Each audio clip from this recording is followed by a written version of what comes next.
चपरासी की बीवी के साथ मस्ती। तबादले पर जाने वाला नौजवान अफसर विजय आने वाले नौजवान अफसर नितिन को अपने बंगले पर लाकर उसे चपरासी रामलाल के बारे में बता रहा था। नितिन ने जब चपरासी रामलाल की फिल्म हीरोइन जैसी खूबसूरत बीवी को देखा तो वह उसे देखता ही रह गया। नितिन बोला, यार तुम्हारी यह चपरासी की बीवी तो कमाल की है। तुमने तो इसके साथ खूब मज़े किए होंगे।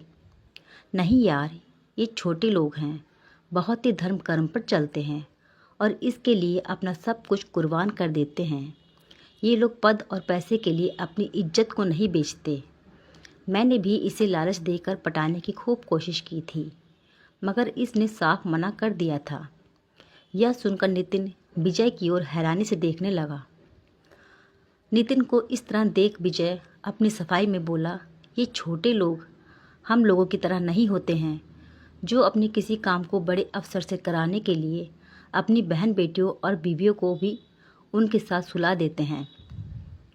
हमारी बहन बेटियों और बीवियों को भी सोने में कोई दिक्कत नहीं होती है, क्योंकि वे तो अपने स्कूल और कॉलेज की पढ़ाई करते समय अपने कितने ही बॉयफ्रेंड्स के साथ सो चुकी होती हैं। इतना सुनकर नितिन मन ही मन उस चपरासी की बीवी को पटाने की तरकीब सोचने लगा। विजय से चार्ज लेने के बाद नितिन अपने सरकारी बंगले में रहने लग गया था। शाम को जब वह अपने बंगले पर आया तो चपरासी रामलाल उससे बोला, साहब आपको शराब पीने का शौक़ हो तो लाऊं? पुराने साहब तो रोज़ाना पीने के लिए बोतल मंगवाते थे। और क्या क्या मंगवाते थे तुम्हारे पुराने साहब? चपरासी रामलाल बोला, कॉलेज में पढ़ने वाली लड़की भी मंगवाते थे। वे पूरी रात के उसे 2000 रुपये देते थे, ले आना। सुनकर नितिन ने उससे कहा तो वह उनके लिए शराब की बोतल और उस लड़की को लेकर आया था। उस लड़की और उस अफसर ने शराब पीकर रात भर खूब मज़े किए। जाते समय नितिन ने उसे 3000 रुपये दिए और उससे कहा कि वह चपरासी रामलाल से कहे कि तुम्हारे ये कैसे साहब हैं, जिन्होंने रात भर मेरे साथ कुछ किया ही नहीं था, बल्कि मुझे छुआ भी नहीं था, फिर भी मुझे 3000 रुपये मुफ्त में दे दिए हैं। उस लड़की ने चपरासी रामलाल से यह सब कहने की हामी भर ली थी। जब वह लड़की वहाँ से जाने लगी तो चपरासी रामलाल से बोली, तुम्हारे ये साहब तो बेकार ही रात भर लड़की को अपने बंगले पर रखते हैं, उसके साथ कुछ करते भी नहीं हैं, मगर फिर भी उसको पैसे देते हैं। तुम्हारे साहब का तो दिमाग ही ख़राब है। यह सुनकर चपरासी रामलाल हैरान होकर उसकी ओर देखने लगा तो वह उससे बोली, तुम्हारे साहब ने तो रात भर मुझे छुआ भी नहीं, फिर भी मुझे 3000 रुपये दे दिए हैं। कहकर वह वहाँ से चली गई।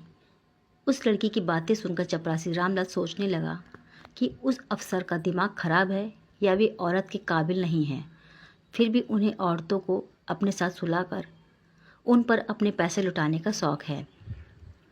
चपरासी रामलाल अपने कमरे पर आकर बीवी सरला से बोला, हमारे ये नए साहब तो बेकार ही अपने पैसे लड़की पर लुटाते हैं। वह कैसे? सुनकर सरला ने रामलाल से पूछा तो वह बोला, कल रात को मैं साहब के लिए एक लड़की लाया था, लेकिन उन्होंने उसके साथ कुछ भी नहीं किया, यहाँ तक कि उन्होंने उसे छुआ भी नहीं, मगर फिर भी उन्होंने उसे 3000 रुपये दे दिए।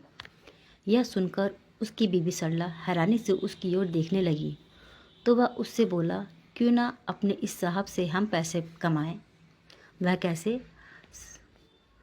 सरला ने उससे पूछा तो वह बोला, तुम इस साहब के साथ सो जाया करो, यह साहब तुम्हारे साथ कुछ करेगा भी नहीं और उससे मुफ्त में ही हमको पैसे मिल जाया करेंगे। उन पैसों से हम अपने लिए नए नए गहने भी बनवा लेंगे और ज़रूरत का सामान भी खरीद लेंगे। मेरा कितने दिनों से नई मोटरसाइकिल खरीदने का मन कर रहा है, मगर पैसे ना होने से खरीद ही नहीं पाता हूँ। जब तुम्हें नए नए गहनों में नए नए कपड़े पहनाकर मोटरसाइकिल पर बिठाकर अपने गांव और ससुराल ले जाऊंगा तो वे लोग हमसे कितने खुश होंगे। हमारी तो वहाँ पर धाक ही जम जाएगी। कहीं यह तुम्हारा साहब मुझसे मज़े लेने लग गया तो? खूबसूरत बीबी सरला ने अपना शक जाहिर किया तो वह उसे तसल्ली देते हुए बोला, तुम इस बात की चिंता मत करो, वह तुमसे मज़े नहीं लेगा। पति रामलाल की इस बात को सुनकर बीबी सरला अपने साहब के साथ सोने के लिए तैयार हो गई। शाम को अपने साहब के लिए शराब लाने के बाद रात को चपरासी रामलाल ने अपनी बीवी सरला को उनके कमरे में भेज दिया। साहब जब उस पर हावी होने लगे तो उसे बड़ी हैरानी हो रही थी, क्योंकि उसके पति ने तो उससे कहा था कि साहब उसे छुएगा भी नहीं, मगर उसका साहब तो उस पर ऐसा हावी हुआ था कि रात भर में साहब ने उसे इतना ज़्यादा थका दिया था कि वह सो ना सकी। सरला को अपने पति पर बहुत गुस्सा आ रहा था, लेकिन गुस्से को दबाकर मुस्कुराते हुए दूसरे दिन अपने पति से वह बोली, तुम्हारे साहब ने तो मुझे छुआ भी नहीं, हमने मुफ्त में ही उनसे पैसे कमा लिए। यह सुनकर उसका पति रामलाल अपनी अक्लमंदी पर खुशी से मुस्कुराने लगा। तो वह उससे बोली, मुझे रात भर तुम्हारी याद सताती रही, क्यों ना हम तुम्हारी बहन नीता को गांव से बुलाकर तुम्हारे साहब के साथ सुला दिया करें।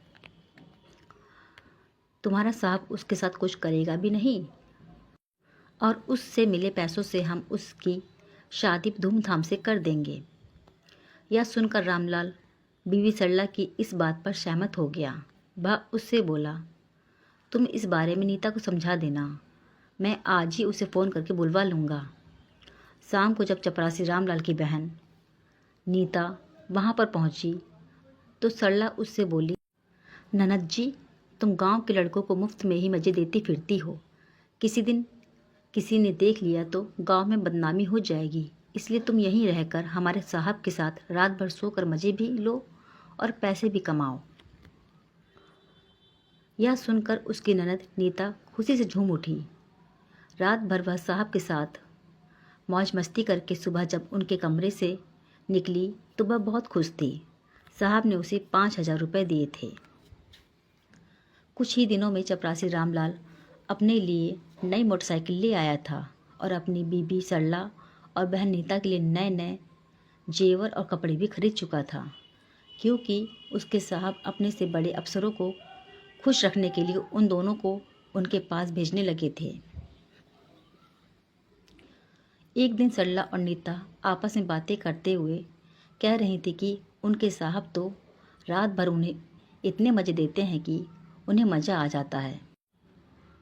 उनकी इन बातों को जब चपरासी रामलाल ने सुना तो वह अपने साहब की इस चतुराई पर हैरान हो उठा, लेकिन अब हो भी क्या सकता था। रामलाल ने सोचा कि जो हो रहा है होने दो, उनसे पैसे तो मिल ही रहे हैं, उन पैसों के चलते ही उसकी अपने गांव और ससुराल में धाक जम चुकी थी, क्योंकि आजकल लोग पैसा देखते हैं, चरित्र नहीं।